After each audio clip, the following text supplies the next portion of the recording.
Hi everyone, welcome to today's Icehouse webinar. Today we are talking all things Effective Leadership Programme with Makila. Looking forward to running through some of our frequently asked questions around the Effective Leadership Programme, which is based in the Hawke's Bay. So thank you, Makila, for joining us today. Appreciate it. Great to see you again. Awesome. So the first frequently asked question is, well, a great place to start is, Makila, why don't you introduce yourself, your role at the Icehouse and your involvement in the Effective Leadership Programme? Sure. So I'm Michaela Vodanovich and I'm the regional lead here in Hawke's Bay.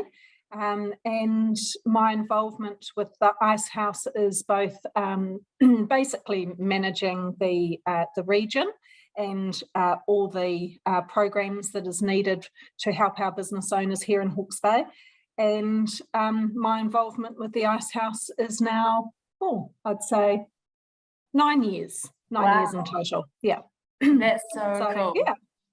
We started here in Hawke's Bay because there was, we've got a really great alumni who have basically asked the Icehouse some time ago to kind of front up and actually give the business owners here a resource so that they don't have to travel as much. And of course, during COVID, that's been incredibly, that's been incredible for them to actually be able to tap into the resource of the Icehouse and to do it locally, because obviously flying has been a real problem. Yeah. So we're really, really fortunate to be here. We've got some great owners that we work with on a daily basis, and it's really great that Hawke's Bay is one of those regions that the Icehouse is supporting. Yeah, totally. The alumni base in the Hawke's Bay is something special. It's really strong. Yes, and I guess that does come from the actual local programs that happen, being our owner-operator program for our owners, and then this one that we're talking about today, Effective Leadership Program. So yeah, That's really, really cool to hear. Awesome. First sort of official question, what do the attendees get from the program? Why should they do the program? So the reason why we decided to design a program for the region was that we were seeing a number of business owners promoting people in the business, and then recognising that whilst they were brilliant at their jobs, they didn't actually understand how to lead people. And that happens all the time in business, where we see a great performer and then we go, well, I'll just give them a few staff members to look after. And that's great for the business owner because it takes the onus off them, but not necessarily great for the leader if they don't actually have the tools in their toolkit to be able to manage those people effectively. Yeah, so true. That's basically why we came up with this program, was to actually look at that, the opportunities for business owners to say, yes, I'm recognising that you're a brilliant performer. Yes, I want to remunerate you appropriately for looking after staff, but actually I want to give you the tools that you need to be able to manage them effectively. And with things like employment law, we've got to be really careful the way we actually manage people. We've got to do it really proactively with the people that we're managing. But even more than that, how do we get the best out of the people that we're leading? And the whole idea of this program is to get the best out of the people on your team, and for you to be able to have the confidence to be able to do that really effectively. That's so cool, Makila. Yeah, absolute gold. Nice. Next question, how long does the Effective Leadership Program go for?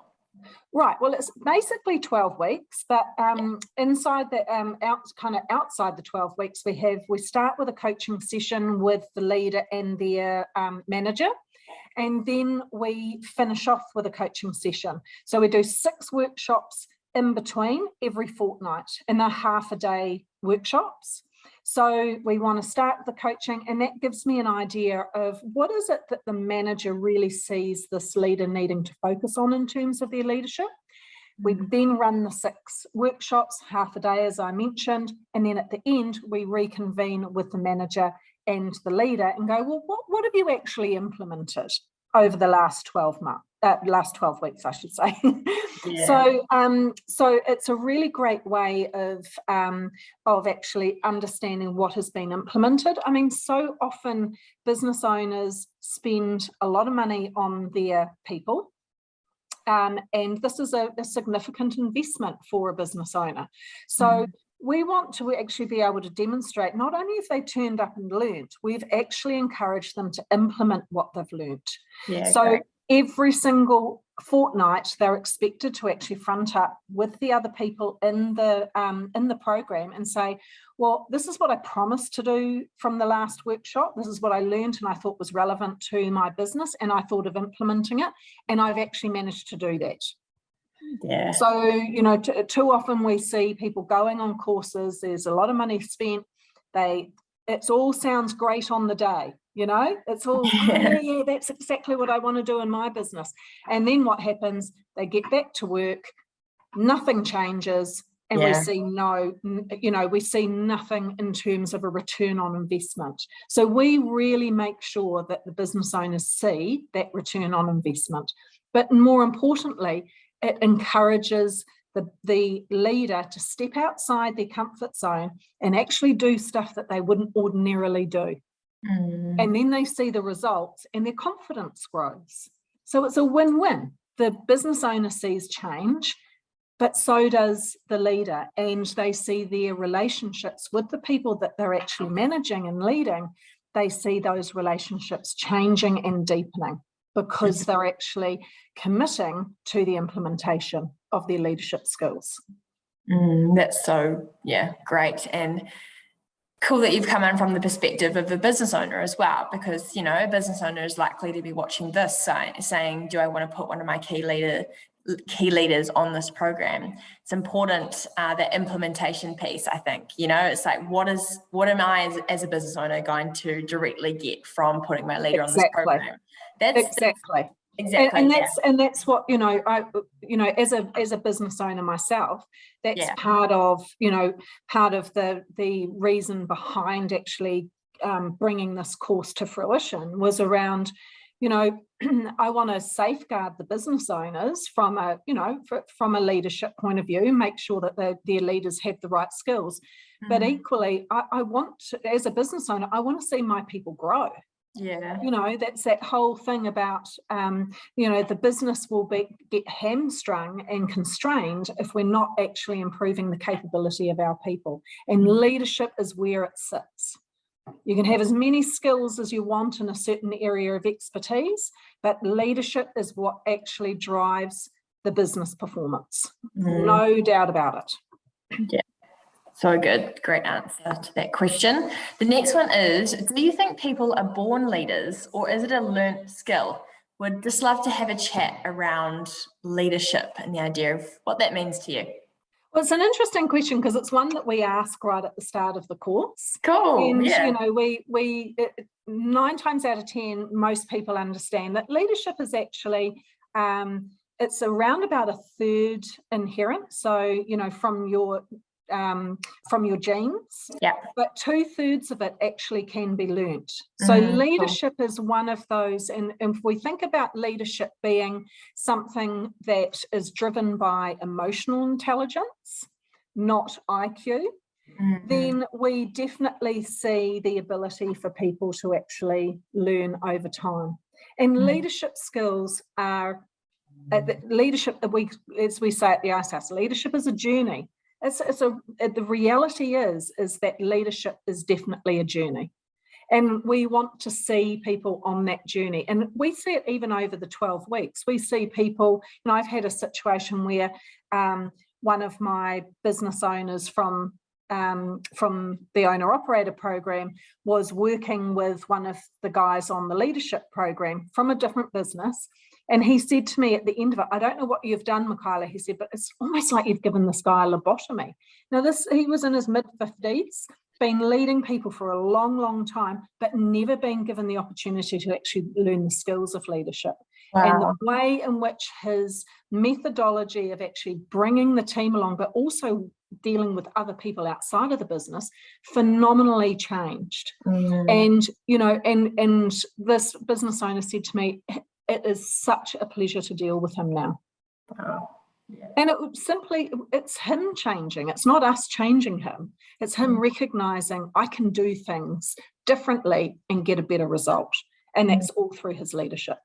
Yeah, so cool. And like you said in the question prior, you know, businesses are built in ways, and it's just naturally sort of fell like this, but where, yeah, someone's good at their job, they get promoted to a management or leadership position. But that doesn't mean that they're good. That doesn't always mean that they're good managers or leaders. That's right. And it's so important to have programs like these where those people that, yes, were good at the practical or the technician or, you know, like really good at their job, need to be able to learn those people leadership skills as well to be effective. So yeah, it's great. Well, it's that whole thing of management is of things and leadership is of people. Brilliant. Right? Yeah. Great answer. It's awesome. Cool. Why is collaboration so important for leaders? Well, I just finished the workshop 6 of our first program of 2022. Right. And it was really interesting. We normally at the end of the workshop, I encourage the leaders to actually get back in touch with one another and perhaps meet on a regular basis. But this time, one of the leaders actually said right at the start of the workshop, does everybody want to kind of share emails and catch up on a regular basis? Because it's been so beneficial to her to actually hear what's going on with various other leaders. And it doesn't matter whether you're a business owner or a leader in a business, you all are suffering the same kinds of things at one point or another. And so collaboration is so important for that. But also in a region like Hawke's Bay, collaboration is actually about doing business with each other. So the leads that they actually provide one another through that experience of actually getting to know one another's businesses can actually really benefit them from a business point of view as well. So there's that personal collaboration, which is fabulous because they learn so much from each other and they continue to get the support and encouragement from one another. But then there's also that business aspect, you know, and in regional New Zealand, into business is so important for the longevity and sustainability of our businesses. So I'd like to think that we do both. Yeah, totally. Yeah, great. And as community manager, that's my favourite thing about my role is when I see business owners doing business together. And especially in the last couple of years, it's been so important to lift each other up through, you know, actually doing business together, but also sharing and encouraging each other and sharing support or past experience, which is always cool to see. Definitely. I mean, with our conference coming up, we're seeing that, right? As people can't wait to get in a room together and actually have a chat with other business owners. So, you know, it's wonderful that we're providing that platform to enable them to do that. Yeah, looking forward to more in-person events, that's for sure. Yeah, for sure. Make up for some lost time already. Yeah. It'd be nice to have a Christmas event this year. Yes, we will. We have to do it for Hawke's Bay. It's iconic. A little extra question here. Is it quite common for the business owner to go on owner-operator program and the business leader to do this program at the same time? Or does it tend to happen in a delay? You know, the the owner-operator goes on the program and then a year or two later they send their leader on. Have you seen any sort of themes or patterns in that way? Not really, because it really depends where the owner is at in terms of their journey. Yeah. So I would say that in some cases they start the owner-operator program, then find out about the Effective Leadership Program and go, gosh, it would be a huge weight off my shoulders if I'm able to actually put more emphasis on leadership with two of my key leaders. Because actually, in order for me to get the stuff implemented off the owner-operator program, I actually need them to step up right now. Equally, it might be that they finish the owner-operator program and then they go, now it's time for me to actually upskill my leaders. One thing that there is a real trend of is multiple leaders coming onto the same course at the same time. Cool. So at the moment, we've got 11 people on the Effective Leadership Program, and I like to keep the number around 11 to 12. Yeah. I don't like it to get much bigger because it's really important that I'm able to actually get around the room and give the individual support that's needed. Totally. And coaching.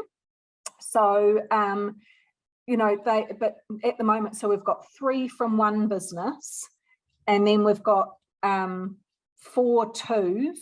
So it's actually been brilliant because they're actually learning together, but they're also working alongside one another and saying, do you think we could do this? Do you think we could implement this in the business? As opposed to, and equally we have single people coming onto the business, but where I see it working incredibly well is where you can put more than one person on the course together, because then they also hold each other accountable when they're back in the business. Yeah, of course. And that can work brilliantly well. So yet again, it's a significant investment to get 2 people out of your business, for that amount of time, and then also to pay for the course. But the returns are significant. So that is a definite trend, and we're seeing it more and more where business owners are going, they've probably put a single person on, and then they've gone, no, actually I want these people to pair up and go on it. And we've got businesses who literally are putting every single business leader, whether people report to them or not, by the way, cool, people who are significant in their business and are driving the business forward, they just basically put another person through, another 2 people through, because they see the impact it had, the positive impact it has on their business and their culture. That's so cool, Makila. Sounds amazing. Yeah. Any standout stories and wins from the program? I'm sure you have many. I think the biggest, if I was to kind of summarize the wins, for me, it's around building confidence. And building the relationship between the leader and the owner-operator. So that to me is the biggest win that we can get. If I can actually have them being the leader confident enough to be actually going in and saying to a business owner, I'm not sure we're doing this quite right. But not in a critical way, in a way that's really collaborative, in a way that is actually quite strategic. So not just complaining about something, but saying, I'm not sure if this is quite working the way we thought it would. I've been thinking about it, and this is what I would actually suggest we do or we try in the business. Coming with solutions. Absolutely, coming to them with solutions and managing up. The biggest thing that I love seeing is leaders becoming so much more effective. Instead of complaining about your business owner not doing stuff, why don't you actually give them the opportunity to get stuff done by showing them the way? Manage them before they manage you.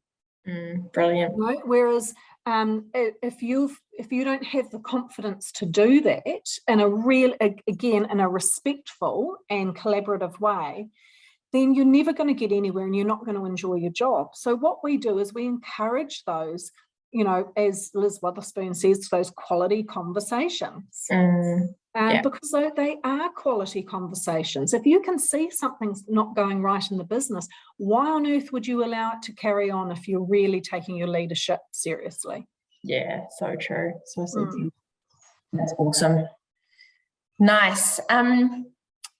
Are there any key themes or topics that are discussed throughout the program, like resilience? How to manage people with bad attitudes? I mean, it really is. I laugh about it, but it actually is true. Yeah. One bad apple can change the culture of your business. So, why are we putting off these tough conversations? Why are we not actually holding people accountable? Why are we not working with them to develop key performance indicators so that they actually understand the impact that they're having on the business? Yeah. And Kiwis are actually quite bad at this stuff because we think that people don't want to be given direction and they don't want to be told what to do. Actually, they do. As human beings, we want to know the impact that we have on a business. We want to know that between Monday and Friday, I actually achieved something towards a greater goal, you know, bigger than myself. So how do I actually do that? So, you know, we encompass all of that and we do, but the biggest thing is probably around people's attitudes, and it actually comes back to, well, why are they acting that way? What's the business kind of environment looking like that's enabling that behavior? Because 9 times out of 10, if we're not getting the results that we want from a person, the business has to actually look at themselves first and say, maybe we haven't quite provided the right platform for this person to succeed. So we, you know, one of the things I talk about time and time again, you know, if you want people to succeed in your business, be really clear around your expectations, provide them the support that they need to succeed, and then have consequences. And consequences aren't always negative. Consequences can be positive too. Yeah. Right. So the one thing that we want to be seeing in our businesses as people come out of this program is the consistency of people's leadership. Consistency is absolutely key. And that means if you're a consistent leader, you deal with the people with the bad attitudes, you deal with the poor performers. Equally, you also give the recognition where it's due for those people who are performing really, really well. Totally. It's good. Well, if this is a taste of the program, then people are in for an absolute treat, that's for sure. But no, seriously, it's absolute gold and really important topics. And I like what you said, you know, why aren't we talking about this? It's something that, you know, most businesses, if not all businesses, have to deal with at some point is people dynamics and bad attitudes, or, you know, teams not gelling. It's so important that we actually just talk about it and be open and honest about it and unpack it, and from there grow and learn. So yeah, that's absolutely. But people won't do it if they don't have the tools. They won't, you know, and a lot of what we do within the program is give people the methodology and the framework to go and be prepared to have those conversations. Because if we're just shooting from the hip, we'll get it wrong. 50% of the time, you're going to get it wrong. Now, that has risk for the business. It has risk for the relationship between the leader and the person. And it has risk around how the business owner actually will allow that person to work with others in the future because it's gone wrong. So what we're trying to do is we're trying to mitigate that risk. We're trying to put the tools in their tool belt to be able to go and have those tough conversations and deal with conflict in a really proactive but really structured way that actually is a win-win for the person that's being spoken to as well as the leader, and even more so for the business. Yeah, that's awesome. So true. Cool. Well, I think our last question here is, how can I sign up and get in touch with you or the team directly? So obviously visiting our Icehouse website would be a great way to start that. I'm always available for a conversation with any business owner or leader who wants to understand more. So you can find my contact details and, you know, basically, you know, put an inquiry through the website's probably the easiest way, to be honest, and we'll be in touch straight away. Yeah, that's it. Yeah, and we'll make sure we put that information sort of in the caption of this webinar, so it's super easy for people to get in touch through the website and with the team if they're wanting to just even know more. It doesn't need to be signing your life away or signing up to the program straight away, but just to know more about it. Then go for gold for sure. But thank you so much, Makila, for your time and for unpacking the program, you know, what people can expect. I think it's really nice to have this content available where people can have a listen in while they're doing something, you know, doing some work, just going, is this for me? Is this for my leader? So I appreciate your time and unpacking it with us. Well, you're welcome. Thank you so much for you making the time too, Bryar. Nice to see you again.